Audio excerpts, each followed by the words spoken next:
Sir, CPM പരാജയത്തിൽ നിന്നുകൊണ്ട് പാഠം പഠിക്കുമെന്ന് തോന്നുന്നില്ല അല്ലെ? ഇപ്പൊ ഏറ്റവും ഒടുവിൽ എം സ്വരാജിന്റെ പോസ്റ്റ് തന്നെ, FB പോസ്റ്റ് തന്നെ അതിനൊരു ഉദാഹരണമാണ് അല്ലെ? എം സ്വരാജ് പറഞ്ഞത് വളരെ സത്യസന്ധമായ കാര്യമായിട്ടാണ് എനിക്ക് തോന്നിയിട്ടുള്ളത്. കേൾക്കുമ്പോൾ നിങ്ങൾക്ക് അത്ഭുതം തോന്നും, വേണമെങ്കിൽ എന്നെയും ഒരു അഹങ്കാരിയായിട്ട് നിങ്ങൾക്ക് ബുദ്ധിമുട്ടാം. എം സ്വരാജ് പറഞ്ഞിട്ടുള്ള വാചകം എന്താണ് എന്നുള്ളത് കൃത്യമായിട്ട് കേൾക്കണം. അതായത് അർഹതയില്ലാത്ത അനർഹമായിട്ടുള്ള ഒരു പരാജയമാണ് CPM ഉണ്ടായിട്ടുള്ളത് എന്നുള്ളതാണ്. അത് ഞാൻ അങ്ങനെ വിചാരിക്കുന്നില്ല. കാരണം ഗവൺമെന്റിന്റെ ഭരണം നോക്കിയാണ് ആളുകൾ വോട്ട് ചെയ്യുന്നതെങ്കിൽ, ബാക്കി പ്രചരണം നോക്കിയാണ് വോട്ട് ചെയ്യുന്നതെങ്കിൽ ഇത് സംഭവിക്കും. ഭരണം നോക്കിയാണ് വോട്ട് ചെയ്യുന്നതെങ്കിൽ അത്തരത്തിൽ അർഹിക്കുന്ന ഒരു പരാജയമല്ല. പിന്നെ ഇത് CPM ആദ്യവുമല്ല. ഇപ്പൊ EMS ഗവൺമെന്റിനെ മറിച്ചിട്ടുണ്ട്, ഇവിടെ എല്ലാവരും കൂടി സമരം ചെയ്ത്. അപ്പൊ അത് യഥാർത്ഥത്തിൽ അന്ന് ചെയ്ത നല്ല കാര്യങ്ങൾ കിട്ടിയ പ്രതിഫലമാണ് ചെയ്യപ്പെട്ടത്, ഗവൺമെന്റ് സസ്പെൻഡ് ചെയ്യപ്പെട്ടത്. പിന്നെ ഈ വിജയം എന്ന് പറയുന്ന ജനങ്ങൾ തെരഞ്ഞെടുപ്പിലൂടെ തെരഞ്ഞെടുക്കുന്നതെല്ലാം നല്ലതാണെന്ന് പറയണമെങ്കിൽ എം സ്വരാജ് ഇരുന്നിട്ട് മോദിയുടെ തെരഞ്ഞെടുപ്പ് നല്ലതാണെന്ന് പറയണം. അത് ജനങ്ങൾ തന്നെയുള്ളൂ തെരഞ്ഞെടുപ്പ്. അതുപോലെ DMK തമിഴ്നാട്ടിൽ പരാജയപ്പെട്ടത് നല്ലതാണെന്ന് പറയണം. അതുപോലെ ബംഗാളിൽ ഒരുപാട് പരാജയപ്പെട്ടുള്ള ഒരു പാരമ്പര്യം ഉള്ളത് കൊണ്ടായിരിക്കും അദ്ദേഹം ഇങ്ങനെ. അല്ല, അത് സത്യസന്ധമായ കാര്യമാണ്. പക്ഷെ പ്രധാനപ്പെട്ട ഒരു കാര്യം, ഇങ്ങനെയൊന്നും പറയാൻ പാടില്ല എന്നുള്ളതാണ് നമ്മുടെ നാട്ടിൽ ഇപ്പോഴത്തെ സ്ഥിതി. നമ്മൾ പലപ്പോഴും സുഖിപ്പിച്ചും വളരെ സന്തോഷകരമായിട്ടുള്ള കാര്യങ്ങൾ മാത്രമേ ആളുകളുടെ അടുത്ത് പറയാൻ പാടുള്ളൂ എന്നുള്ളതാണ്. അതായത് അങ്ങനെ മാധ്യമങ്ങൾ വ്യാഖ്യാനിച്ച് കളയും എന്നുള്ളത് മാത്രമാണ് പേടിപ്പിക്കുന്ന കാര്യം. ഇപ്പൊ എനിക്കൊക്കെ വളരെ പ്രിയപ്പെട്ട പലരും ഇന്നലെ ഇരുന്ന് ചാനലുകളിൽ ഇരുന്ന് വ്യാഖ്യാനിക്കുന്നത് ഞാൻ കണ്ടു. ഇത് എന്തൊരു അഹങ്കാരമാണ്, ഇത് ഞാൻ വായിച്ചിട്ട് ഞെട്ടിപ്പോയി എന്നൊക്കെയാണ് പറയുന്നത്. എന്താണ് പറഞ്ഞിട്ടുള്ളത്? ഇത് അർഹിക്കുന്ന ഒരു പരാജയമാണ് എന്നുള്ളത് എം സ്വരാജ് പറഞ്ഞാൽ, എം സ്വരാജ് പാർട്ടിയൊക്കെ വലിയ തെറ്റുകൾ ചെയ്തിരിക്കുന്നു, വളരെ വൃത്തികെട്ട ഭരണമായിരുന്നു എന്നല്ലേ? അങ്ങനെ പറയാൻ പറ്റില്ല. ഒന്ന്. രണ്ടാമത്തെ കാര്യം, അദ്ദേഹം പറഞ്ഞേക്കണത് ജനങ്ങൾ അരാഷ്ട്രീയമായി വോട്ട് ചെയ്തു എന്നാണ് പറഞ്ഞത്. അത് ഇവരെ വല്ലാതെ ഞെട്ടിച്ചിട്ടുണ്ട്. കാരണം ഒരു പരിധി വരെയല്ല, എല്ലാ കാലത്തും ജനങ്ങൾ അങ്ങനെ തന്നെയാണ് എന്നുള്ളതാണ് യാഥാർത്ഥ്യം. പലപ്പോഴും ഒരു പുകമുറകൾക്കുള്ളിൽ നിന്നുകൊണ്ട് തന്നെയാണ് ആളുകൾ വോട്ട് ചെയ്യുന്നത്. മനസ്സിലായോ? ഒരു പ്രചരണത്തിന്റെ പുകമുറകൾക്കുള്ളിൽ നിന്ന് തന്നെയാണ്. ഇതൊക്കെ ഞാനല്ലാതെ ആരെങ്കിലും പറയണ്ടേ? ഇപ്പൊ നമ്മളെന്തായാലും ഇനി മരിച്ചു പോയാലും കുഴപ്പമില്ല, ഇത് പറഞ്ഞേക്കാന്ന് വെച്ചിട്ടാണ്. ഇതൊന്നും ആരും പറയില്ല. നമ്മളോട് തന്നെ പറഞ്ഞുകൊണ്ടിരിക്കുന്നത് കണ്ണാടി നോക്കിയിട്ട് നമ്മൾ പ്രബുദ്ധരാണ്, നമ്മളെല്ലാ കാര്യവും വിചാരിച്ചിട്ടാണ് വോട്ട് ചെയ്യണം, നമ്മൾ ചെയ്യുന്ന എല്ലാ കാര്യവും ശരിയാണെന്നാണ്. സത്യത്തിൽ നമ്മളൊരു പ്രബുദ്ധരുമല്ല, ഒരു തേങ്ങയുമല്ല. നമ്മൾ പലപ്പോഴും ഇത്തരം പ്രചാരണങ്ങൾക്ക് കുടുങ്ങിയാണ് വോട്ട് ചെയ്യുന്നത്. ഞാൻ താങ്കളോട് ഒരു കാര്യം ചോദിക്കട്ടെ, ഈ പറയുന്ന KK രാജൻ ചാരക്കേസിൽ പെട്ടപ്പോൾ ചാരനാണെന്ന് തന്നെ വിചാരിച്ചിട്ടില്ലേ? യഥാർത്ഥത്തിൽ ഒരു കൃത്യമായ പ്ലോട്ടായിരുന്നു എന്ന് ഓർമ്മയില്ലേ? ആ പ്ലോട്ടായത് നിർമ്മിച്ച, അതിനെക്കുറിച്ച് പരമ്പരകൾ എഴുതിയ പത്രം ഇന്നുവരെ ഒരു വരി അതിനെക്കുറിച്ച് ഞങ്ങൾക്കൊരു തെറ്റ് പറ്റിയതാണെന്നുള്ളത് പറഞ്ഞിട്ടുണ്ടോ? എനിക്ക് ഈ മാർപ്പാപ്പയോടൊക്കെ ഭയങ്കര ബഹുമാനമാണ്. എന്താണെന്നറിയോ? അദ്ദേഹമൊക്കെ സ്വയം വിമർശനം നടത്തുകയും കാര്യങ്ങൾ തുറന്നു പറയുകയും ചെയ്യും. ഇപ്പൊ നമ്മള് കാനഡയിലെ ഒരു പ്രവിശ്യയിൽ നിന്ന് ഒരു കുഴിച്ചെടുത്തപ്പോ റെഡ് ഇന്ത്യൻസ് ആയിട്ടുള്ള 200-ലധികം വരുന്ന കുട്ടികളുടെ അസ്ഥികൂടങ്ങൾ കണ്ടെത്തി. ആ അസ്ഥികൂടങ്ങൾ കണ്ടത് സഭ നടത്തിക്കൊണ്ടിരുന്ന സ്കൂളിൽ ഉണ്ടായിട്ടുള്ള വലിയ ടോർച്ചറുകളിൽ നിന്ന് സംഭവിച്ചൊരു കാര്യമാണ്. ഏത് നൂറ്റാണ്ടുകൾക്ക് മുമ്പ് സംഭവിച്ചൊരു കാര്യമാണ്. പക്ഷെ അദ്ദേഹം വന്നിട്ട് പറഞ്ഞു ഞങ്ങൾക്ക് പറ്റിയ അബദ്ധമാണ്, ആ തെറ്റാണെന്ന് എന്ത് ചെയ്തു പറഞ്ഞു. അതുപോലെ തന്നെ നിരവധി കാര്യങ്ങളിൽ, ഇപ്പൊ ചൈൽഡ് അബ്യൂസ് അടക്കമുള്ള കാര്യങ്ങൾ, അതുപോലെ ചർച്ചകളിൽ നടക്കുന്ന പലതരത്തിലുള്ള ചൂഷണങ്ങൾ, ഇതൊക്കെ തെറ്റാണെന്നുള്ളത് ഒന്ന് ആലോചിച്ച് നോക്ക്. അദ്ദേഹം വന്ന് പറഞ്ഞു. അപ്പൊ അതുപോലെ സത്യങ്ങളൊക്കെ ആരെങ്കിലും വിളിച്ചു പറയണമെന്നാണ്. അല്ല, അങ്ങനെയാണെങ്കിൽ സ്വരാജൻ പറയണേ ഞങ്ങൾക്കും തെറ്റുപറ്റിയിരുന്നു. അല്ല, തെറ്റുപറ്റി തീർച്ചയായിട്ടും. അല്ല, ഞാൻ പറയുന്നത് അത് ഓക്കെ, ആ ഭാഗം പറഞ്ഞിട്ടില്ല എന്ന് പറയുന്ന വിമർശനം നിങ്ങൾ വേണമെങ്കിൽ ഉന്നയിക്കാം. ഞങ്ങൾക്ക് തെറ്റുപറ്റിയിട്ടുണ്ട്, ഞങ്ങൾക്ക് തിരുത്തേണ്ടത് എന്തെങ്കിലും ഉണ്ടെങ്കിൽ പരിശോധിക്കുമെന്ന് അദ്ദേഹം പറഞ്ഞിട്ടുണ്ട്. ഇപ്പൊ അത് എം സ്വരാജിന് മാത്രമായിട്ട് ഒറ്റക്ക് പറയാൻ പറ്റുന്ന ഒരു കാര്യമല്ലെന്ന്. ഇപ്പൊ എം സ്വരാജ് ഇത് മാത്രമല്ല, യഥാർത്ഥത്തിൽ ഇന്നലെ 20-23 മിനിറ്റുള്ള വീഡിയോ മറ്റേ MP നികേഷ് കുമാറുമായിട്ട് ഇരുന്ന് എടുത്തത് അദ്ദേഹം ഇട്ടിട്ടുണ്ട്. അപ്പൊ ആ വീഡിയോയിലും എം സ്വരാജ് പറഞ്ഞിട്ടുള്ള അത്തരം കാര്യങ്ങൾ പാർട്ടി സംസ്ഥാന കമ്മിറ്റിയും സെക്രട്ടേറിയറ്റും എല്ലാം വിശദമായി പരിശോധിക്കുന്നതാണ്. ഈ കേരളത്തിലെ എല്ലാവർക്കും അറിയാവുന്ന ഒരു കാര്യമുണ്ട്, വലിയ നേതാക്കന്മാർക്ക് എല്ലാവർക്കും അറിയാം, ജയിച്ചാലും തോറ്റാലും വളരെ കൂലങ്കഷമായി കൃത്യമായി പരിശോധിക്കുന്ന ഒരു പാർട്ടിയാണ് CPM എന്നുള്ളത്. പക്ഷെ പരിശോധിച്ചിട്ട് എല്ലാ സത്യവും പറയാൻ പറ്റാറുണ്ടോ എന്നൊക്കെ ഉള്ളത് വേറെ കാര്യമാണ്. ഇപ്പൊ പിണറായി ഉണ്ടായിരുന്നപ്പോൾ ചിലപ്പോൾ എല്ലാ കാര്യവും മോദിക്ക് പറയാൻ പറ്റാറുണ്ടോ, ചിലപ്പോൾ ഗവൺമെന്റ് പരാജയമാണെന്ന് പറയാൻ പറ്റാറുണ്ടോ എന്നൊക്കെ ഉള്ളത് നമുക്കറിയില്ല. പക്ഷെ പ്രധാനപ്പെട്ട ഒരു കാര്യം, അവർ പരിശോധിക്കുന്ന ഒരു പാർട്ടിയാണ്. ഇതിലെ ഒരു കാര്യമുള്ളത്, ഈ ഒരു പ്രചണ്ഡമായിട്ടുള്ള പ്രചാരണങ്ങളിൽ കുടുങ്ങി തന്നെയാണ് യഥാർത്ഥത്തിൽ ഇന്ത്യയിലെ ജനങ്ങൾ വോട്ട് ചെയ്തുകൊണ്ടിരിക്കുന്നത്. കേരളത്തിലും അതിൽ അത്ര വലിയ പ്രബുദ്ധതയൊന്നും നമ്മൾ വിചാരിക്കാനില്ല. ആ പ്രചരണങ്ങളിൽ കേരളവും അടക്കം കുടുങ്ങിയിരിക്കുകയാണ്. ഇതല്ലെന്ന് പറയുകയാണെങ്കിൽ, ഇത് യഥാർത്ഥത്തിൽ ഇപ്പൊ ചില മാധ്യമപ്രവർത്തകർ അതല്ലെന്ന് പറഞ്ഞ് എം സ്വരാജ് പറയുന്നത് തെറ്റാണെന്ന് പറയുകയാണെങ്കിൽ, എങ്കിൽ പിന്നെ മോദിക്ക് വോട്ട് കിട്ടുന്നതല്ല ശരിയാണ്. ജനങ്ങൾ വളരെ കൃത്യമായി ആലോചിച്ച് ബുദ്ധിപരമായി എടുക്കുന്ന തീരുമാനമാണ് നരേന്ദ്രമോദിനെ അവിടെ ഇരുത്തിയേക്കുന്നതെന്ന് അംഗീകരിക്കുമോ? അതാണ് എന്റെ ചോദ്യം. ഒരിക്കലും അപ്പൊ അത് അംഗീകരിക്കില്ല. അങ്ങനെയാണെങ്കിൽ ഈ പറയുന്ന പോലെ ഇനി ലോക രാജ്യങ്ങളിൽ പല രാജ്യങ്ങളിലും വോട്ട് ചെയ്ത് ഇപ്പൊ ട്രംപിനെ വോട്ട് ചെയ്ത് ജയിപ്പിച്ചു. നിങ്ങളൊന്ന് ആലോചിച്ചു, എത്ര പ്രബുദ്ധമായിട്ടുള്ള, എത്ര സിവിലൈസ്ഡ് ആയിട്ടുള്ള, എത്രത്തോളം ഈ പറഞ്ഞ പോലെ എഡ്യൂക്കേറ്റഡ് ആയിട്ടുള്ള ജനതയാണ്. അവർ വോട്ട് ചെയ്ത് ട്രംപിനെ ജയിപ്പിച്ചു. ആ ട്രംപിനെ ജയിപ്പിച്ച തീരുമാനം ഗംഭീരമായിരുന്നു എന്ന് പറയണ്ടേ. അപ്പൊ വോട്ടുകൾ എന്ന് പറയുന്നത് ട്രംപ് മുതൽ അവരുടെ വിജയത്തെ നമ്മൾ അംഗീകരിക്കുന്നു. അല്ല, വിജയത്തെ അംഗീകരിക്കുന്നു. ഞാൻ ഇന്നലെ തന്നെ ഞാൻ ചെയ്ത പല വീഡിയോകളിലും ഞാൻ പറയുന്നുണ്ട്, വിജയത്തെ അംഗീകരിക്കുന്നു, വിജയത്തെ ഒന്നും നമ്മൾ കുറച്ച് കാണുന്നില്ല. പക്ഷെ ഒരു പ്രധാനപ്പെട്ട കാര്യം എനിക്ക് ഈ കേരളത്തിലെ രാഷ്ട്രീയക്കാരോട് പറയാനുള്ളത്, മമതാ ബാനർജി അവിടെ 80 സീറ്റിലെങ്കിലും പിടിച്ചിരുന്നതിന്റെ കാര്യമെന്ന് വിചാരിക്കുന്ന ഒരൊറ്റ കാര്യം, അവര് കഴിഞ്ഞ, അതായത് ഒരു തെരഞ്ഞെടുപ്പ് 2021 തെരഞ്ഞെടുപ്പ് കഴിയുമ്പോൾ ആ ദിവസം മുതൽ അടുത്ത 5 കൊല്ലം കഴിഞ്ഞുള്ള തെരഞ്ഞെടുപ്പിലേക്ക് വേണ്ടിയിട്ടുള്ള പ്രചരണ പ്രവർത്തനങ്ങളൊക്കെ തുടങ്ങുന്നതുകൊണ്ടാണ് അവരവിടെ 80 സീറ്റിലെങ്കിലും എത്തി പിടിച്ചു നിന്നതും DMK പിടിച്ചു നിന്നതും. ഇനി BJP എന്തുകൊണ്ട് വിജയിച്ചു എന്ന് വെച്ചാൽ അവർ 5 കൊല്ലമല്ല, അവർ 15 കൊല്ലങ്ങൾ കഴിഞ്ഞിട്ടുള്ള കാര്യം ഇപ്പോഴേ കണ്ടുകൊണ്ട് പ്ലാൻ ചെയ്തുകൊണ്ടും നടപ്പിലാക്കുന്നതുകൊണ്ടാണ് അവരെന്ത് ചെയ്തിട്ടുള്ളത്, അവർ ആ സംസ്ഥാനങ്ങൾ പിടിച്ചിട്ടുള്ളത്. അത്തരത്തിൽ തെരഞ്ഞെടുപ്പുകൾക്ക് വലിയ പ്രാധാന്യം ഇക്കാലത്ത് ഉണ്ട്, മനസ്സിലായോ? അതുകൊണ്ട് അത്തരത്തിലുള്ള ഒരു നരേറ്റീവ് ബിൽഡിങ്ങുകൾക്ക്, ഒരു പ്രതിച്ഛായകൾക്ക് വലിയ പ്രാധാന്യമുണ്ട്. പ്രതിച്ഛായ എന്ന് പറഞ്ഞ സിനിമയുണ്ട്, കണ്ടതാണ്. അതിൽ ഒരു ഡയലോഗ് മാത്രമേ എനിക്ക് ഭയങ്കരമായിട്ട് ഇഷ്ടപ്പെട്ട ഒരു ഡയലോഗാണ്. ഇപ്പൊ നമ്മുടെ നാട്ടിൽ വ്യക്തികളില്ല, പ്രതിച്ഛായകൾ മാത്രമേ ഉള്ളൂ. അതായത് ഇയാൾ നല്ലതാണ്. അത് എന്ന് വെച്ച് കഴിഞ്ഞാൽ നമ്മൾ ജനങ്ങൾക്ക് ഇപ്പൊ നമ്മൾ തന്നെ മറ്റുള്ളവർക്ക് മുന്നിൽ അഭിനയിച്ച് കാണിച്ചാലേ ജനങ്ങൾക്ക് ഇഷ്ടമുള്ളൂ. അല്ല, ഞാനിപ്പോ ഒരു കാര്യം താങ്കളോട്, ഇപ്പൊ നരേന്ദ്രമോദി എന്ന് പറയുന്ന ഒരാളെ കുറിച്ച് നമ്മുടെ പ്രതിച്ഛായ എന്താണ്? അദ്ദേഹത്തിന് പല മുഖങ്ങളാണ്. അല്ല, ഞാൻ പറയുന്നത് ഒരു ഇഷ്ടപ്പെടുന്ന നിരവധി ആളുകൾ കേരളത്തിൽ, അവരുടെ പ്രതിച്ഛായ എന്താണ്? വളരെ കൃത്യമായിട്ടുള്ള ഒരു മനുഷ്യനായിട്ടാണ്. അതുപോലെ രാഹുൽ ഗാന്ധി ഇഷ്ടപ്പെടുന്ന ആളുകളുണ്ട്. ഇവരുടെ പ്രതിച്ഛായ ഇതാണ്. ഈ പ്രതിച്ഛായകളൊക്കെ നിർമ്മിതികളാണ്. കാരണം എന്താ വെച്ചിട്ടുണ്ടെങ്കിൽ അവരെ നമ്മൾ ജീവിതത്തിൽ ഒരിക്കലും കണ്ടിട്ടില്ല, സംസാരിച്ചിട്ടില്ല, അറിയില്ല, അവരൊരാളുടെ ദേഷ്യപ്പെടുന്നതായിട്ട് നമുക്ക് തോന്നിയിട്ടില്ല. അപ്പൊ അതിന്റെയൊക്കെ കാരണം എന്ന് പറഞ്ഞാൽ അവരുടെ പുറമേയുള്ള ഒരു ഫിഗർ മാത്രമേ നമ്മൾ കാണുന്നുള്ളൂ. ഇത് യഥാർത്ഥത്തിൽ വങ്ങേറ്റം ഈ സമൂഹത്തിൽ കൂടിയിരിക്കുകയാണ് ഇപ്പോൾ. കാരണം എന്താ? സോഷ്യൽ മീഡിയ വന്നതോടുകൂടി. ഇപ്പൊ സോഷ്യൽ മീഡിയ വരും, നിങ്ങൾ എന്റെ ഫേസ്ബുക്ക് പ്രൊഫൈൽ നോക്കുമ്പോൾ ഞാനും ഫാമിലി ആയിട്ടുള്ള വീഡിയോകൾ എടുക്കുന്ന നിരവധി വ്ളോഗേഴ്സ് ഉണ്ട്. ആ ഫാമിലി വ്ളോഗുകളിലെല്ലാം തന്നെ അവർ കാണിക്കുന്നത് വീട്ടുകാരായിട്ട് അടിയുണ്ടാക്കുന്നു, ഭാര്യയായിട്ട് ഇതുണ്ടാക്കുന്നതുമായിട്ടുള്ള ഒരു കാര്യവും നടക്കുന്നില്ല. ഈ ഇത്തരത്തിലുള്ള ഒരു അപനിർമ്മിതികളുടെ പ്രതിച്ഛായകളുടെ ഏറ്റവും വലിയ ദുരന്തഫലം നമ്മൾ കണ്ടത് ഏതാണെന്ന് അറിയോ? ജിജി മാരിയോ കേസിലാണ്. അതെ, ജിജി വന്നിട്ട് നമ്മളെയൊക്കെ ഉദ്ബോധിപ്പിച്ചു. അതായത് നിങ്ങൾ എന്തെങ്കിലും നിങ്ങളുടെ ഭർത്താവിനെ കെട്ടിപ്പിടിച്ചിട്ടുണ്ടോ എന്നൊക്കെ ചോദിച്ചു. അപ്പൊ നമ്മൾ ശരിക്കും പറഞ്ഞാൽ കോരിത്തരിച്ചു, നിങ്ങൾ ഒരു ഉമ്മ കൊടുക്കുന്നുണ്ടോ? ഒരു കാര്യം നമുക്ക് ഉറപ്പാണ്, അമിതമായിട്ട് ഇങ്ങനെ മറ്റുള്ളവരെ ഉപദേശിക്കുന്നവരല്ല. നിങ്ങൾ അറിയേണ്ടത്, ഇപ്പൊ ജിജി മാരിയോ കേസിൽ ഇത് ഒരു കേസായി പുറത്തേക്ക് വന്നുകൊണ്ട് അറിഞ്ഞതാണ്. കേസായി പുറത്തേക്ക് വരാത്ത 100 എണ്ണം ഇതുപോലെയുള്ള ഉണ്ടാവും. അപ്പൊ ഇത്തരത്തിൽ ശരിക്കും പറഞ്ഞാൽ അവരുടെയൊക്കെ ക്ലാസ്സുകൾ കേൾക്കാൻ വേണ്ടി ആളുകൾ കാശ് മുടക്കി അങ്ങോട്ട് ചെന്നിരിക്കുകയും, അവര് ഫിലോകാലിയ ഫൗണ്ടേഷൻ ഒരു ഫൗണ്ടേഷൻ ഉണ്ടാകുമ്പോൾ ആളുകൾ കോടിക്കണക്കിന് രൂപ ഇൻവെസ്റ്റ് ചെയ്യുകയും ചെയ്തിരുന്നു. ആ ഇൻവെസ്റ്റ് ചെയ്തതിന്റെ എന്തിന്റെ അടിസ്ഥാനത്തിലാണ്? നിങ്ങൾക്ക് അവർ 1 മണിക്കൂറോ 15 മിനിറ്റോ പോലും കണ്ടൊരു പരിചയമില്ല. 15 മിനിറ്റ് ഒരാളെ കണ്ടാൽ തന്നെ അയാൾക്ക് ഭംഗിയായിട്ട് നമ്മുടെ മുമ്പിൽ പെരുമാറാൻ കഴിയുമെന്ന് നമുക്ക് ഉറപ്പാണ്. പക്ഷെ അങ്ങനെ പരിചയമില്ലാത്ത ആളുകൾ ശരിക്കും പറഞ്ഞാൽ വലിയ നന്മ മരങ്ങളാണ് എന്ന് പറയുന്ന തോന്നൽ ഉണ്ടാക്കാൻ കഴിഞ്ഞു. അങ്ങനെയുള്ള ഒരു പെർസെപ്ഷൻ ബിൽഡിങ്ങിന്റെ ഒരു പ്രതിച്ഛായ നിർമ്മിതികളുടെ കാലത്താണ് നമ്മൾ ജീവിച്ചിരിക്കുന്നത് എന്നുള്ളത് യാഥാർത്ഥ്യമാണ്. ഇപ്പൊ രാഹുൽ ഗാന്ധിയോട് നമുക്ക് ഇഷ്ടം തോന്നുന്നത് അതുകൊണ്ടാണ്, മോഹൻലാലിനോട് ഇഷ്ടം തോന്നുന്നത് അതുകൊണ്ടാണ്, അദ്ദേഹം ചൂടാകരുത് എന്ന് വിചാരിക്കുന്നത് എന്തുകൊണ്ടാണ്, അദ്ദേഹം TP ബാലഗോപാലിന് MA പോലെ ആയിരിക്കുമെന്നും, അദ്ദേഹം മറ്റേ ഫാമിലിക്ക് വേണ്ടിയിട്ട് എന്ത് ചെയ്യും, ചെറിയ കുടുംബമാണ് അതിനുവേണ്ടി മരിച്ചു കളയും എന്നൊക്കെ പറയുന്ന ഒരു ദൃശ്യത്തിൽ ആളായി നമുക്ക് തോന്നും. തുടരും എന്ന് പറയുന്ന സിനിമയിലെ ഡ്രൈവറായിട്ട് തോന്നും. പഴയ ആളുകൾക്ക് അദ്ദേഹം നരസിംഹത്തിലെ വലിയ വീരശൂര പരാക്രമിയായിട്ടുള്ള ആളുകളായി തോന്നും. യഥാർത്ഥത്തിൽ ഈ നടൻ വിജയ് തന്നെ ഒരു മറ്റേ പൂക്കൂട എടുത്തെറിഞ്ഞപ്പോഴത്തേക്ക് ഓടിക്കേറിയപ്പോഴത്തേക്ക് അത് വലിയ നാണക്കേടുണ്ടാക്കി. ആ നാണക്കേടുണ്ടാക്കുന്നതിന് നേരെ അയാൾ അങ്ങനെ ചെയ്യരുത് എന്ന്, അല്ലെങ്കിൽ അയാളുടെ വ്യക്തിത്വം അങ്ങനെ ചെയ്യില്ലെന്ന് നമ്മൾ റോങ്ലി വിചാരിക്കുന്നതാണ്. യഥാർത്ഥത്തിൽ അയാൾ അങ്ങനെയാണ് നമുക്ക് ആർക്കെങ്കിലും അറിയോ? ഇല്ല, അറിയില്ല. പിന്നെ ഈ ഏറ്റവും വലിയ തമാശ എന്ന് പറഞ്ഞാൽ ഈ സോഷ്യൽ മീഡിയയിലൊക്കെ ചില ഭാര്യ ഭർത്താക്കന്മാരുണ്ട്, ഈ ജിജി മാരിയൊക്കെ പോലെ. അവരൊക്കെ ഉണ്ടാക്കുന്ന പ്രതിച്ഛായ കണ്ടിട്ട് നമ്മുടെ നാട്ടിൽ ഒരുപാട് പേര് ചോദിക്കുന്നു, എന്തൊരു നല്ല ഭാര്യയും ഭർത്താവുമാണ്, എത്ര രസകരമായിട്ട്, എത്ര സന്തോഷമായിട്ട്. അതേപോലെ തന്നെ കർട്ടന് പിന്നിലുള്ള സീൻ നമ്മൾ കാണുന്നത്. ഞാൻ നേരിട്ട് ബാംഗ്ലൂരിൽ അല്ലെങ്കിൽ ഞാൻ ചില സുഹൃത്തുക്കളായിട്ട് ഇരിക്കുമ്പോഴത്തേക്ക് ഒരു സ്ത്രീ വന്ന് ഇവരോട് പറയുന്ന എൻ്റെ അടുത്തൊക്കെ പറയുന്ന വാചകം ഞാൻ കേട്ടിട്ടുണ്ട് പണ്ട്. അതായത് ഇത് കണ്ട ഇവരുടെ വീഡിയോ ഞാൻ എപ്പോഴും കാണാറുണ്ട്, എത്ര സന്തോഷം സ്നേഹമായിട്ടുള്ള കുടുംബമാണ്, ഇവർ നിരന്തരം യാത്രകളാണ് എന്ന് എന്ത് ചെയ്തുകൊണ്ടിരിക്കുകയാണ്, പറഞ്ഞുകൊണ്ടിരിക്കുകയാണ്. ഭർത്താവിനെ കണ്ടുപിടി നിങ്ങൾ ഇതുപോലെ ആകാൻ നോക്കുന്നതാണ് പറഞ്ഞത്. പക്ഷെ യഥാർത്ഥ മുഖം ഒരിക്കലും കാണുന്നില്ല.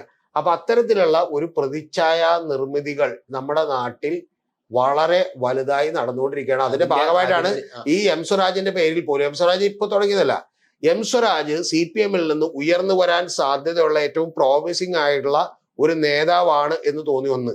രണ്ടാമത്തത് ഇവരെല്ലാം പൊളിച്ചിടക്കാൻ കഴിയുന്ന ഒരു വലിയ മാൻഡേറ്റ് അദ്ദേഹത്തിന് ഉണ്ടായാൽ പ്രശ്നമാകുമെന്ന് തോന്നി. ഇത്തരം 3-4 പ്രശ്നങ്ങളുടെ കാര്യത്തിൽ യഥാർത്ഥത്തിൽ യാതൊരു നമുക്കറിയില്ല കേട്ടാ. പക്ഷെ VS അച്യുതാനന്ദനെ എന്ത് ചെയ്തു? പട്ടിക്കിട്ട് കൊടുക്കാൻ പറഞ്ഞു.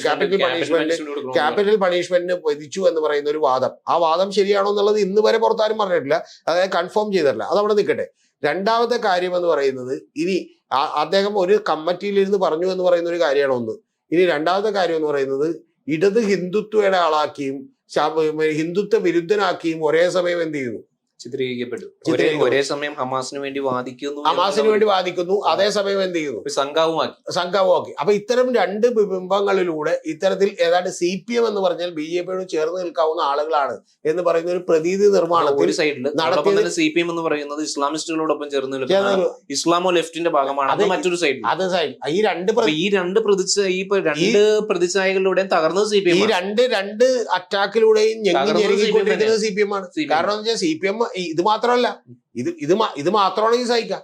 ഇനി ഈ രണ്ട് അജണ്ടകളും എടുത്തുകൊണ്ട് വരുന്ന ഈ പറയുന്ന പോലെ ഞങ്ങളാണ് യഥാർത്ഥ ലെഫ്റ്റ്, ഇവര് ലെഫ്റ്റിൽ നിന്ന് വഴിമാറി നടക്കുകയാണ്, ഇവര് റൈറ്റ് വിങ്ങിലേക്ക് പോയിക്കൊണ്ടിരിക്കുകയാണ് എന്ന് പറഞ്ഞുകൊണ്ട് വളരെ മിടുക്കന്മാരായിട്ടുള്ള സാമൂഹിക നിരീക്ഷകർ അതുപോലെയുള്ള ആളുകൾ അവരെല്ലാവരെയും തന്നെ മീഡിയ ബിൽഡ് ചെയ്തുകൊണ്ടിരിക്കുകയാണ്.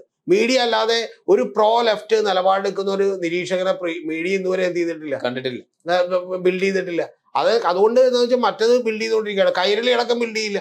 അപ്പൊ അതുകൊണ്ട് എന്താ വെച്ചാൽ ഇങ്ങനെയുള്ള ആളുകളെ കൂടി ബിൽഡ് ചെയ്തുകൊണ്ട് വളരെ തന്ത്രപരമായ നരേറ്റീവ്, ആ നരേറ്റീവിന്റെ ഭാഗമാണ് ഇപ്പൊ എം സ്വരാജിനെതിരെ, MP രാജേഷിനെതിരെ, അതായത് ഈ പറയുന്ന P രാജീവിനെതിരെയൊക്കെ എന്ത് ചെയ്യുന്നത് നടക്കുന്നത്. ഇനി വേറൊരു ചെറിയൊരു നിർമ്മിതിയുടെ കാര്യം കൂടി ഞാൻ താങ്കളോട് പറയാം. അതും കൂടി പറഞ്ഞിട്ട് നമുക്ക് നിർത്താം. പൂർണ്ണമാണ്. ഈ നേതാക്കന്മാരെല്ലാം അവരവരുടെ ഭാര്യമാർക്ക് ജോലി മേടിച്ചു കൊടുത്തു എന്നാണല്ലോ പറയണേ. ശരി, ഞാൻ പറഞ്ഞത് ശരിയാണ്. അത് വാദത്തിന് വേണ്ടി ഞാൻ സമ്മതിക്കുന്നു. ഒരു MLA ആണല്ലോ, ഒരു പാർട്ടി നേതാവാണല്ലോ, ഒരു മന്ത്രിയാണല്ലോ. ഈ മന്ത്രിമാര് സ്വന്തം ഭാര്യയ്ക്ക് ഒരു ജോലി ഉണ്ടാകണമെന്ന് ആഗ്രഹിക്കുന്നുണ്ടെങ്കിൽ അവർ എത്തരത്തിലുള്ള ആളുകളായി? ഞാൻ ലളിതമായിട്ട് താങ്കളോട് ചോദിക്കാം. ഒരു മന്ത്രി എന്ന് പറയുന്നത് കേരളത്തിൽ ഉള്ള 2 ലക്ഷം കോടി രൂപയുടെ പ്രൊജക്റ്റിൽ ഒരു 10,000 കോടി രൂപയുടെങ്കിലും പ്രൊജക്റ്റിൽ ഒപ്പിടുന്ന ആളുകളാണല്ലോ. ഫൈനൽ വാക്കാണല്ലോ. ഒരു ജോലിയുടെ ആവശ്യമുണ്ടാ? ഒന്നും മനസ്സ് വെച്ചാൽ ഒരു ജോലിയുടെ ആവശ്യമുണ്ടാ? സ്വന്തം ഭാര്യനെ ജോലിക്ക് പറഞ്ഞു വിട്ട് ജീവിക്കേണ്ട പോലെ ആവശ്യമുണ്ട്. അപ്പൊ അവര് സത്യത്തിൽ ഒരു കാര്യം ഞാൻ പറഞ്ഞു, അവര് ചിലപ്പോ ഈ ഭാര്യയ്ക്ക് ജോലി മേടിച്ചു കൊടുക്കാൻ താല്പര്യം കാണിച്ചത് തെറ്റാണ് എന്നുള്ളത് വാദത്തിന് വേണ്ടി നമ്മൾ സമ്മതിക്കാം. ആയിക്കോട്ടെ, അവർക്ക് പിൻവാതിലൂടെ ആണെന്നുള്ളത് സമ്മതിക്കുന്നു. പാർട്ടി അങ്ങനെ നിരവധി പേർക്ക് സഹകരണ സ്ഥാപനങ്ങളിലും ബാക്കിയുള്ളതിലും ജോലി മേടിച്ചു കൊടുത്തിട്ടുണ്ട്. പാർട്ടിയുടെ കൂടെ നിൽക്കുന്ന ആളുകൾക്ക് ഒരു ഉപജീവന മാർഗം ഉണ്ടാക്കാൻ വേണ്ടി പാർട്ടി സഹായിച്ചിട്ടുണ്ട്. ശരി, പക്ഷെ ഞാൻ പറയുന്നത് നമ്മൾ നിൽക്കുന്ന കാലഘട്ടം ഏതാണെന്ന് കൂടി നിങ്ങൾ ആലോചിക്കണം. കാലഘട്ടത്തിൽ എന്താണ് ഇതൊന്നും ആവശ്യമില്ലാതെ മമതാ ബാനർജിയുടെയും നരേന്ദ്രമോദിയുടെയും അതുപോലെ തന്നെ ഇതിന്റെയും BJPയുടെ ഒക്കെ കൂടെ നിൽക്കുന്ന ആളുകൾ ചെറുതായിട്ട് ഒരു 25,000 കോടി രൂപയുടെ 30,000 കോടി രൂപയുടെ അഴിമതി എന്ത് ചെയ്യാണ്? നടത്തിക്കൊണ്ടിരിക്കുകയാണ്. ഈ നടത്തിക്കൊണ്ടിരിക്കുന്ന ഘട്ടത്തിൽ ഒരു കാര്യം കൂടി ശ്രദ്ധിച്ചേക്കണം. നടത്തിക്കൊണ്ടിരിക്കുന്ന ഘട്ടത്തിൽ ഒരാള് ഒരു 2 ലക്ഷം രൂപ ശമ്പളം ഉണ്ടെന്നായിരിക്കും, വലിയ ശമ്പളം കണക്ക് കൂട്ടിക്കും. ഒരു വർഷം ജോലിക്ക് പോയാൽ എത്ര കിട്ടും? 25 ലക്ഷം കൂട്ടുന്നു. 24 25 കൂട്ടിക്കും, 25 ലക്ഷം. ഒരു 10 കൊല്ലം ജോലിക്ക് പോയാൽ എത്ര കിട്ടും? 2.5 കോടി കിട്ടും. 30 കൊല്ലം ജോലിക്ക് പോയാൽ എത്ര കിട്ടും? 7 കോടി കിട്ടും. 40 കൊല്ലം ജോലിക്ക് പോയാൽ, അതിൽ കൂടുതൽ ജോലിക്ക് പോകില്ല, 40 കൊല്ലം ജോലിക്ക് പോയാൽ എത്ര കിട്ടും? 10 കോടി രൂപ കിട്ടും. അത്ര കൊല്ലം കിട്ടുള്ളൂ. ഈ 10 കോടി രൂപയുടെ ഒരു ജോലി, 10 കോടി രൂപ പോലും ഒരു ജോലിക്ക് കിട്ടൂലല്ലോ. ഇവരുടെ ഞാൻ പറഞ്ഞ 10 കോടി 5 കോടി കിട്ടും. കളക്ടറായി കിട്ടില്ല. ആ ജോലി ഇവര് കിട്ടണമെന്ന് ആഗ്രഹിക്കുന്നുണ്ടെങ്കിൽ ഒരു കാര്യം ഉറപ്പല്ലേ, ഒന്ന് അത് പണത്തിന് വേണ്ടിയിട്ടല്ല. ഒന്ന് രണ്ടാമത്തത് അങ്ങനെ പണത്തിന് വേണ്ടിയിട്ട് അവർക്ക് അത്ര അത്യാവശ്യം ഉണ്ടെങ്കിൽ അവർ മറ്റേ സ്ഥലത്ത് അഴിമതി കാണിക്കുന്നില്ല. 10 കോടി രൂപ ഒരു മന്ത്രിക്ക് ഉണ്ടാക്കാനായിട്ട് 10 ദിവസം പോലും വേണ്ടെന്ന് തെളിയിച്ചിട്ടുള്ള നിരവധി മന്ത്രിമാർ എന്തുണ്ട്? ഉണ്ട്. അതായത് ഒരു വളരെ ചുരുങ്ങിയ കാലഘട്ടത്തിൽ, ഞാനിപ്പോ പേരൊന്നും പറയുന്നില്ല, ഒരു 6 മാസം അല്ലെങ്കിൽ 1 കൊല്ലം 1.5 കൊല്ലം മാത്രം. വേറൊരു കാര്യമുണ്ട്, മന്ത്രിപ്പണി എന്ന് പറയുന്ന 5 വർഷം കൊണ്ട് അവസാനിക്കുമല്ലോ.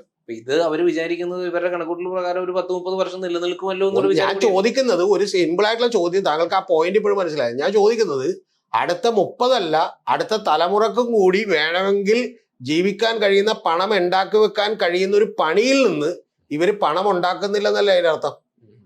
ഞാൻ പറയുന്നത് അത്തരത്തിൽ ഇവരെന്ത് ചെയ്തില്ല, പണം ഉണ്ടാക്കുന്നില്ല എന്നുള്ള അർത്ഥവും കൂടി ഉണ്ടല്ലോ. ഞാൻ സിമ്പിൾ ആയിട്ട് അർജുനോട് ചോദിക്കും, ഇത് ആരും പറയാത്ത പോയിന്റാ. ഇപ്പൊ അർജുൻ ഇവിടെ ജോലിക്ക് വരുന്നു, അർജുൻ ഇവിടെ ജോലിക്ക് വരുമ്പോൾ അർജുൻ എന്ത് ചെയ്യുന്നു, ഈ ജോലിക്ക് വന്ന് അർജുൻ ഈ കാശ് കിട്ടണമെന്ന് താല്പര്യമുണ്ട്. അർജുൻ ചോദിക്കുകയാണ് എൻ്റെ ഭാര്യയ്ക്കും കൂടി ഇതുപോലത്തെ ഒരു ജോലി കിട്ടുമെന്ന് ചോദിക്കുന്നു. പക്ഷെ അർജുൻ ഒന്ന് വിട്ടുവീഴ്ച ചെയ്താൽ അർജുന് വേണമെങ്കിൽ ഇന്ന് ഏറ്റവും കുറഞ്ഞത് 1 കോടി രൂപ 2 കോടി രൂപ അല്ലെങ്കിൽ 50 കോടി രൂപ ഉണ്ടാക്കാൻ പറ്റുന്ന ഒരു പോസ്റ്റിലാണ് അർജുൻ ഉള്ളത് ഇരിക്കുന്നത്. അപ്പൊ അതിന്റെ അർത്ഥം ഒരു കാര്യം നമുക്ക് സമ്മതിക്കാമല്ലോ, ശരിയാണ് ഇവര് പിൻവാതിലൂടെ ഭാര്യമാർക്ക് നിയമനം മേടിച്ചു കൊടുത്തു, ശരി സമ്മതിക്കുന്നു. പക്ഷേ അതിന്റെ അർത്ഥം വേറൊരു അർത്ഥവും കൂടി ഉണ്ട്. ആ അർത്ഥം എന്താണ്, അവര് ഈ പറയുന്ന ഇതിൽ ഒരു അഴിമതിയും കാണിക്കുന്നില്ല എന്നുള്ളത് കൂടിയാണ്, അല്ലെങ്കിൽ കാണിക്കാൻ പറ്റില്ല എന്നുള്ളത് കൂടിയാണ് അതിന്റെ അടിസ്ഥാനം. ഈ പിൻവാതിൽ നിയമനം ഒരു അഴിമതിയല്ലേ? അല്ല, ഞാൻ പറയുന്നത് ആയിക്കോട്ടെ, പക്ഷെ അത് താരതമ്യേന വളരെ ചെറുതായിട്ടുള്ള ഒരു കാര്യമല്ലേ എന്നാണ് ഞാൻ ചോദിക്കുന്നത്. മനസ്സിലായോ? ഇപ്പൊ ഞാൻ മന്ത്രിയാണ്, ഞാൻ അർജുനോട് വിളിച്ചിട്ട് പറയുകയാണ് എന്റെ പിൻവാതിൽ നിയമനമാണെന്ന് തന്നെ വിചാരിക്കും. അർജുൻ ഇവിടെ ഒരു പ്രൈവറ്റ് കമ്പനി അടുത്താണ്. ഞാൻ അർജുനോട് വിളിച്ചിട്ടുണ്ട്, അർജുനെ എന്റെ ഭാര്യയ്ക്ക് ഒരു ജോലി കൊടുക്കണമെന്ന് പറയുമ്പോൾ ഞാൻ എത്ര മര്യാദക്കാരനായ രാഷ്ട്രീയക്കാരനായിരിക്കും അത് ഈ കാലഘട്ടത്തിൽ നിന്നുകൊണ്ട് നമ്മൾ ആലോചിക്കണം. അത്രയേ പറഞ്ഞുള്ളൂ. അതായത് ശരി, അപ്പൊ നിങ്ങൾ ഒരു മന്ത്രി എന്നുള്ള ആൾക്ക് ശുപാർശ ചെയ്യുന്ന നിങ്ങളുടെ മന്ത്രിയുടെ അധികാരം ഉപയോഗിച്ച് അർജുന്റെ കമ്പനിയിൽ നിങ്ങൾ എന്ത് ചെയ്താൽ IT കമ്പനിയിൽ ജോലി മേടിച്ചല്ലേ എന്ന് പറയാം. പക്ഷെ പറയുമ്പോഴും അതൊരു വലിയ വിമർശനമായി ഉന്നയിക്കുമ്പോഴും പോലും നമ്മൾ കാണേണ്ട ഒരു കാര്യമുണ്ട്. രതീഷ് ചക്രവാണി എന്ന് പറയുന്ന അവൻ അവിടെ മറ്റേ വ്യവസായ വകുപ്പ് മന്ത്രിയാണ്. അവനൊരു ഫയലിൽ ഒപ്പിട്ടാൽ കിട്ടുമെന്ത് ഈ കാശ്, ഇതിന്റെ ഇരട്ടി കാശ് 500 കോടി കിട്ടും. അപ്പൊ 500 കോടി അവൻ എന്ത് ചെയ്യുന്നില്ല, ഉണ്ടാക്കുന്നില്ല എന്നുള്ളതിന് കൂടി അതിനർത്ഥമില്ലേ. ഇനി അല്ലെങ്കിൽ ഭാര്യ വീട്ടിൽ നിന്നാൽ ശല്യമാണെന്ന് വെച്ചിട്ട് എന്ത് ചെയ്യാൻ പറയണം, പറഞ്ഞു വിടുന്നതായിരിക്കും, ജോലിക്ക് പോകാൻ വിടുന്നതായിരിക്കും പറയണം. അപ്പൊ അങ്ങനെ ഉണ്ടെങ്കിൽ ഞാൻ നേരെ തിരിച്ചു ചോദിക്കുന്നു, ഇനി അങ്ങനെ ശല്യമാണ് ജോലിക്ക് പോകണമെന്നുണ്ടെങ്കിൽ വേറെ എന്തൊക്കെയോ ബിസിനസ് എടുത്തവർക്ക് വേണമെങ്കിൽ തലയിൽ വെച്ച് കൊടുക്കാം. മനസ്സിലായേ? ഇപ്പൊ സത്യം പറഞ്ഞ ഒരു ജോലിക്ക് പോയ ആ ടൈം കഴിയുമ്പോൾ ഒരു ഗവൺമെന്റ് ജോലിക്ക് പോയാലുള്ള ഏറ്റവും വലിയ ഗുണമെന്ന് വെച്ചാൽ അവിടെ പോയി ഒരുപാട് സമയം കിട്ടും, തിരിച്ചു വന്ന് വീട്ടിൽ വന്നിട്ട് ഒരുപാട് സമയം കിട്ടും. ഇതിന്റെ ഒന്നും ആവശ്യമില്ലല്ലോ, എന്ത് ചെയ്താൽ മതി, ഏതെങ്കിലും ബിസിനസ് തലയിൽ വെച്ച് കൊടുത്താൽ പിന്നെ അതെങ്ങനെയെങ്കിലും ഇറക്കി വെക്കുന്നവരെ ജീവിതകാലം മുഴുവൻ എന്തായിരിക്കുള്ളൂ, ഓട്ടോ ആയിരിക്കുള്ളൂ. കാരണം രാവിലെ 1 മണിക്ക് ശമ്പളം കൊടുക്കണം, എന്താണെങ്കിലും ഭർത്താവ് കൈക്കൂലി പിടിച്ച് കാശ് തരില്ല. അപ്പൊ ഇതെല്ലാം തന്നെ പർവ്വതീകരിച്ച് കാണിക്കുന്ന ഒരു പ്രവണത നമ്മുടെ സമൂഹത്തിലുണ്ട്. ഞാൻ ഈ പറഞ്ഞ കാര്യങ്ങൾക്ക് താങ്കൾ മറുപടി പറയാം. അതിന്റെ ഭാഗമായിട്ടാണ് നേരത്തെ പറഞ്ഞ പോലെ ഈ പറയുന്ന ഇടതുപക്ഷത്തു നിന്ന് ഉയർന്നു വരാൻ സാധ്യതയുള്ള ആളുകൾക്കെതിരെയൊക്കെ തന്നെ ഇത്തരത്തിലുള്ള ആരോപണം. ഇനി ഇതൊന്നും പറ്റാത്തവർക്കെതിരെ വലിയൊരു ആരോപണം ഉണ്ട്. അതെന്താണെന്നറിയാമോ? അത് കേട്ടിട്ടുണ്ട് താങ്കൾ? കേൾക്കുമ്പോൾ എനിക്ക് പലപ്പോഴും ചിരി വരും, പക്ഷെ കേൾക്കുമ്പോൾ ഒറ്റടിക്ക് നമുക്ക് ശരിയാണെന്ന് തോന്നുന്നു. നികേഷ് കുമാർ എന്തൊരു മോശപ്പെട്ട ആളാണ്. കാരണം അവന്റെ അച്ഛന എന്ത് ചെയ്തവര് മറ്റേ പെടുത്തിയ ആളുകളെ പോലും എന്ത് ചെയ്തേക്കണ് അവരുടെ കൂടി. ഞാൻ നേരെ തിരിച്ചു ചോദിക്കുന്നേ, ഒരു വ്യക്തിയുടെ ഇൻഡിപെൻഡന്റ് ആയിട്ടുള്ള ഒരു ചോയ്സ് ആണല്ലോ അവന്റെ രാഷ്ട്രീയം എന്ന് പറയുന്നത്. ആ രാഷ്ട്രീയത്തിൽ ഇപ്പൊ അർജുൻ ഒരു തീരുമാനം എടുക്കുമ്പോൾ ഞാൻ വന്ന് നിർബന്ധിക്കുകയാണ്, അർജുന്റെ അച്ഛനെ കുറിച്ച് ഓർത്ത് വേദനിച്ച് ഞാൻ നിർബന്ധിക്കണം എന്ന് പറയുന്നതിൽ വല്ല അർത്ഥമുണ്ടോ? ഇനി ഏറ്റവും വലിയൊരു കോമഡി കൂടി പറയാം. നമ്മളെ ചില ചാനലിന്റെ ഇടയ്ക്ക് താഴെ വന്നിട്ടുണ്ട്, നിങ്ങളുടെ അച്ഛനോട് CPM ചെയ്ത് നിങ്ങൾ ഓർക്കുന്നില്ല. എനിക്കറിയില്ല. അപ്പൊ ഇതൊക്കെ നിങ്ങൾ അറിയേണ്ടത് എന്ന് പറഞ്ഞാൽ എതിർക്കാൻ വേണ്ടി മാത്രം ഒരു കാരണം പഠിച്ചു വിടുക. അല്ല, പക്ഷെ ഇത് എതിർക്കാൻ വേണ്ടി പഠിച്ചു വിട്ടതാണെങ്കിൽ പോലും ഇപ്പൊ നികേഷ് കുമാറിന്റേതാവട്ടെ സ്വരാജിന്റേതാവട്ടെ മാർക്കറ്റ് വലിയ തോതിൽ കാരണം ഇടിയും. അതെന്താ വെച്ചാൽ അതിന്റെ കാരണം എന്താന്ന് പറഞ്ഞാ ഇവരുടെ കയ്യിലൊരു മണ്ണാങ്കട്ടയില്ല. ഇവര് ശരിക്കും പറഞ്ഞാൽ നമ്മൾ പണ്ട് വിചാരിച്ചിരുന്ന ഇറാനാണ്. അതായത് ഇവരുടെ കയ്യിൽ ആകെ ഉള്ളത് മറ്റേ മത്താപ്പൂ, കമ്പിത്തിരി ഇതൊക്കെ മാത്രമേ ഉള്ളൂ. അതേസമയം കൈരളി TVയും ദേശാഭിമാനിയൊക്കെ ഉള്ളു. അതല്ലെങ്കിൽ തന്നെ ആരും വായിക്കില്ല. ചിന്ത എന്നൊക്കെ പറയാൻ പ്രസിദ്ധീകരണം അത് ഒരു മനുഷ്യൻ വായിക്കില്ല. ഇത് മറ്റേ സ്പൈസി ആയിട്ടുള്ള ഇൻഗ്രീഡിയൻസ് അടങ്ങിയ നിരവധി പേര് എഴുതി എന്ത് ചെയ്തുകൊണ്ടിരിക്കുകയാണ്, നമ്മുടെ കേരളത്തെ ഉദ്ബോധിപ്പിച്ചുകൊണ്ടിരിക്കുകയാണ്. മനസ്സിലായോ? ഈ ശ്രീത് പണിക്കർ മുതൽ നമ്മുടെ അഡ്വക്കേറ്റ് ജയശങ്കർ സാറ് മുതൽ TG മോഹൻദാസ് വരെയുള്ള ആളുകൾ ഇരുന്ന് ഇത് സ്വരാജിനെ ഒരു കമ്മ്യൂണിസ്റ്റുകാരനായിട്ട് കാണാൻ കമ്മ്യൂണിസ്റ്റുകാർക്ക് കൂടി ഇഷ്ടമല്ലെന്ന് എനിക്ക് തോന്നുന്നു. നേരെ മറിച്ചുകൊണ്ട് ഒരു സംഘമായിട്ട് കാണാനാണ് ഈ പ്രചരണത്തിലേക്ക് അവരും കൂടി വീണുപോകണം. ഒരു സംഘമായിട്ട് കാണാനാണ്. ഇവരും സാധാരണ മനുഷ്യയാണല്ലോ, ഇവരും നോക്കുന്നത് സോഷ്യൽ മീഡിയ ആണല്ലോ. സോഷ്യൽ മീഡിയയിൽ വരുന്ന ട്രോളുകൾ, അതുപോലെ തന്നെ മൊബൈലുകൾ. നിങ്ങൾ അറിയേണ്ടത് കേരളത്തിലുള്ള ഒരു കണക്കുണ്ട്, അതറിയോ? എന്ന് പറഞ്ഞാൽ 3.5 കോടി ജനങ്ങൾക്ക് ഏതാണ്ട് 4,28,00,000 മൊബൈൽ ഫോൺസ് ഉണ്ട്. ഈ 4,28,00,000 മൊബൈൽ കണക്ഷനുകളിലൂടെ ഒരു ദിവസം അവൻ മൊബൈലിൽ അറിഞ്ഞോ അറിയാതെ സ്പെൻഡ് ചെയ്യുന്നത് ഏതാണ്ട് 3.5 മണിക്കൂർ മുതൽ 5 മണിക്കൂർ വരെയാണ്. ഏത് കണ്ടന്റാണ് ഇവർ കഴിക്കുന്നത് നമ്മൾ ആലോചിക്കണം. അതിനുള്ള കണ്ടന്റ് ഇവരുടെ കയ്യിലുണ്ടോ എന്ന് ആലോചിക്കണം. ഇവരുടെ കയ്യിലുള്ള കണ്ടന്റിന് ഒരു വലിയ പ്രശ്നവും കൂടിയുണ്ട്. അത് ഇവര് മറ്റേ അലക്കി തേച്ച് ഉടുപ്പൊക്കെ ഇട്ട് വന്ന് ഇങ്ങനെ ഇരുന്നിട്ട് കൃത്യമായി പറഞ്ഞിട്ടുണ്ടെങ്കിൽ നമ്മൾ വളരെ വസ്തുതാപരമായ വിമർശനം നടത്തുമ്പോൾ 1987 24 1988 28 എന്നൊക്കെയാണ്. മറ്റേത് കാണൂല. മറ്റത് അങ്ങനെയല്ല. മറ്റേത് കൂളായിട്ട് വന്നു കഴിഞ്ഞിട്ട് പിണറായി ചെന്നോ ഞങ്ങൾക്ക് ഒരു പ്രായമൊക്കെ ആയിട്ടുണ്ട്, ഈ പറഞ്ഞ ഇനിയിപ്പോ ഒന്നിനും കൊള്ളാൻ സാധ്യതയില്ല, അപ്പൊ ജനമെടുത്ത് തോട്ടിലെറിയെന്നൊക്കെ പറയുമ്പോൾ നമുക്ക് കേൾക്കാനും താല്പര്യമുണ്ട്. ഈ പൈപ്പിൻ ചോട്ടിലെ വർത്താനം ഉണ്ടല്ലോ, ആ പൈപ്പിൻ ചോട്ടിലെ വർത്താനമാണ് ആളുകൾക്ക് താല്പര്യം. ഞാൻ പോകുന്ന ഫേമസ് ആയിട്ടുള്ള ഒരു ചാനലിൽ ഞാൻ വളരെ പഠിച്ച് ഒരു കാര്യം കൃത്യമായിട്ട് അവതരിപ്പിച്ചപ്പോൾ ആളുകൾ കേട്ടു. പക്ഷെ അവരെന്നോട് പറഞ്ഞു, സാറേ ഇത്രയൊന്നും പ്രേക്ഷകർ എന്ത് ചെയ്യില്ല, കേട്ടിരിക്കില്ല, താങ്ങില്ല. ഇപ്പൊ ഞാനൊരു ഉദാഹരണം പറയാം. അദാനിയുടെ ഒരു അഴിമതി കടന്നു എന്ന് പറഞ്ഞൊരു വാർത്ത വന്നു. ഞാൻ താങ്കളോട് ഒരു തമാശ പറയാം. അദാനിയുടെ അഴിമതി നടന്നു, അതായത് അദാനി ഇവിടെ അമേരിക്കയിൽ അറസ്റ്റിലാകാൻ പോകുന്നു, വാറണ്ട് ഇഷ്യൂ ചെയ്തു. ഓർക്കണ്ട, ഒരു ന്യൂയോർക്ക് കോടതി വാറണ്ട് ഇഷ്യൂ ചെയ്തു. ഈ വാർത്ത നാഷണൽ ചാനൽ മുതൽ കേരളത്തിലെ മാധ്യമങ്ങൾ വരെ എല്ലാവരും എടുത്തു കൊടുത്തു. ആദ്യം നാഷണൽ ചാനലുകൾ വന്നു. ചാനലുകൾ വന്നപ്പോൾ എന്ന് പറഞ്ഞാൽ അവിടെ ടി വി വെച്ചിട്ടുണ്ടല്ലോ, ആ വാർത്ത അപ്പൊ തന്നെ എഴുതിയെടുത്തിട്ട് ഇവിടെ എന്ത് ചെയ്തു, അടിച്ചു. അപ്പൊ ഞാൻ ആദ്യത്തെ ഇവിടുത്തെ ആളെ വിളിച്ചു. ചോദിച്ചു, ആ വാർത്തയുടെ ഡീറ്റെയിൽസ് എന്താണ് അയാൾ ചെയ്തേക്കണം. കാരണം അഴിമതി യാതൊരു ഐഡിയ നമുക്ക് കിട്ടുന്നില്ല. 3 കോടി രൂപ, 3 ബില്യൺ $3 ബില്യൺ അവിടെ നിന്ന് മേടിച്ചു, എന്നിട്ട് ഇവിടെ കൊണ്ടുവന്ന് അഴിമതി നടത്തി എന്നാണ് പറയുന്നത്. അപ്പൊ അഴിമതി എങ്ങനെ നടത്തും? കാരണം എന്താണെന്നറിയാമോ, ഇദ്ദേഹം സാധനം വിൽക്കുന്നത്, ഇദ്ദേഹത്തിന്റെ വൈദ്യുതി വിൽക്കുന്നത് മുഴുവൻ മറ്റേ കേന്ദ്ര ഗവൺമെന്റ് സ്ഥാപനത്തിനാണ്. അപ്പൊ എങ്ങനെ അഴിമതി നടത്തും? അപ്പൊ ഞാനിത് അന്വേഷിച്ച് ഇവിടെ നിന്ന് വിളിച്ചു, കിട്ടിയില്ല കേട്ടാ. ഞാൻ പിന്നെ ഡൽഹിയിൽ വിളിച്ചു, കിട്ടിയില്ല. ഞാൻ വേറെ 2-3 നാഷണൽ ചാനലുകൾ വിളിച്ചു. നാഷണൽ ചാനലുകൾ വിളിച്ച് അവരോട് സംസാരിച്ചു. എന്നെ അമ്പരപ്പിച്ചൊരു കാര്യം എന്താണെന്നറിയാമോ, ഇതെന്താണെന്ന് ഇവർക്ക് ആർക്കും അറിയില്ല. പക്ഷെ ആദ്യത്തെ ചാടയുണ്ട് നമ്മൾ വിളിക്കുമ്പോ, ഹലോ പറയൂ ഹരിതീഷ് ഭായ്, പറയൂ, what can I do for you? Okay, ഇതാണ് actually because this is the matter. Okay, കുറച്ച് 2 മിനിറ്റ് ഞാൻ സംസാരിച്ച് കഴിയുമ്പോണ്ടല്ല, അല്ല അതെ സത്യം പറഞ്ഞാൽ നമുക്ക് അറിയില്ല, ഡെസ്കിലേക്ക് ഒരു സാധനം വന്ന് നമ്മളെടുത്ത് എന്ത് ചെയ്തു. അല്ല സ്വാഭാവികമായിട്ട്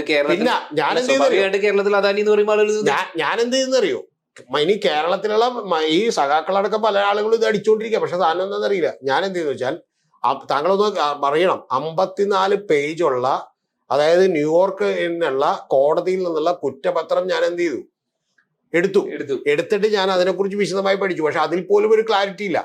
എന്നിട്ട് ഞാൻ ഇതിനെക്കുറിച്ച് ഡീറ്റെയിൽ ആയി പഠിച്ച് ഞാനൊരു വീഡിയോ ചെയ്തിട്ടുണ്ട്. അതായത് എങ്ങനെയാണ് ഈ അഴിമതി നടക്കുന്നത് എന്നുള്ളതിനെ കുറിച്ച് ഞാൻ ഡീറ്റെയിൽ ആയിട്ട് വീഡിയോ ചെയ്തിട്ടുണ്ട്. അപ്പൊ ഇത് യഥാർത്ഥത്തിൽ അദാനിയെ തകർക്കുക എന്നൊരു ലക്ഷ്യമാണുള്ളത്. അദാനി ചെയ്തതിൽ മിസ്റ്റേക്ക് ഉണ്ട്. വേറൊരു കാര്യമുണ്ട്, ആ മിസ്റ്റേക്കിലുള്ള ഏറ്റവും വലിയ തമാശ കൂടി താങ്കളോട് പറയാം. ഇപ്പൊ അതിന്റെ ഡീറ്റെയിൽസിലേക്കും ഞാൻ പോകുന്നില്ല, ടോപ്പിക് പറയാനുണ്ട്. ആ മിസ്റ്റേക്കിലുള്ളതെന്ന് പറഞ്ഞിട്ടുണ്ടെങ്കിൽ, ആന്ധ്രയിലെ നേരത്തെയുള്ള മുഖ്യമന്ത്രിയായിരുന്നു, ആരാന്നറിയാലോ, ജഗൻമോഹൻ റെഡ്ഡിയാണ് ഈ അഴിമതിയുടെ കിങ് പിൻ. കാരണം 1700 കോടി രൂപക്ക് വൈദ്യുതി മേടിച്ചേക്കണം അവരാണ്. പക്ഷേ കുറ്റക്കാരൻ നരേന്ദ്രമോദി. അല്ല ഞാൻ പറഞ്ഞേക്ക്, ഇതിന്റെ വിശദാംശം ഞാൻ പറഞ്ഞ അത് അവരുടെ കുറ്റമുണ്ട്.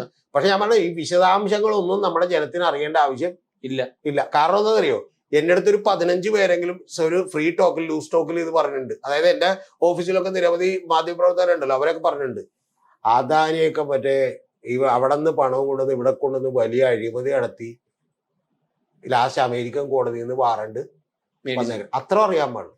ഏത് ഇത് ബ്രേക്ക് ചെയ്തിട്ടുള്ള നാഷണൽ ചാനലിലെ ആൾക്ക് വരെ അത്ര എന്ത് ചെയ്യാൻ പാടുള്ളൂ, ഏത് ബ്യൂറോ ചീഫ് ഹെഡിന് ആ നാട്ടിലിരുന്ന് നമ്മൾ പറയുന്നത് എല്ലാ ജനങ്ങളും പ്രബുദ്ധരാണെന്നൊന്നും പറയുന്നതിൽ യാതൊരു അർത്ഥമില്ല. അത്രേ ഉള്ളു. എന്ന് പറഞ്ഞാൽ പിന്നെ വിജയ് ഒരു സിനിമ പറയുന്നുണ്ട്, നിങ്ങളിൽ പകുതി പേര് പണ്ടന്മാരാണെന്ന് പറയുന്നത്. അപ്പൊ ഉടനെ ജനങ്ങളൊക്കെ കൂടി വാളക്കെടുത്തു നിങ്ങൾ പറയുന്നത് എന്നൊക്കെ പറയും. അപ്പൊ പറയാ അല്ല, നിങ്ങൾ പകുതി പേർ ബുദ്ധിശാലികളാണ്. രണ്ട് സെയിം തന്നെ. അപ്പൊ അതുകൊണ്ട് നമ്മൾ പറഞ്ഞാൽ മതി പകുതി പേരെന്താണ്. ഞാനിപ്പോ ജനത്തിനൊന്നും മോശക്കാരായി കാണുന്നില്ല.